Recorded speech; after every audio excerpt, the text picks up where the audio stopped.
आणि आजच्या दिवसाचे पराक्रम बघा, मोक्ष आणि डॅडू काय करतात ते पण टॉयलेटमध्ये. रिकामे चाळे निसते. आता हे पण करणार आहे का तू? का डॅडूंची नाही पण करून देत जायचं बाबू आता. ओके.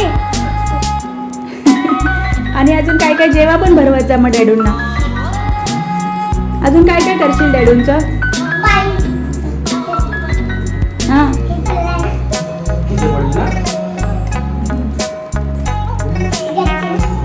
दोघं पण रिकामे आहेत, दोघांच्या दोघं. हा डॅडू पण आणि मोक्ष पण. कोण आहे रिकामा बाबू? आणि मोक्ष कोण आहे?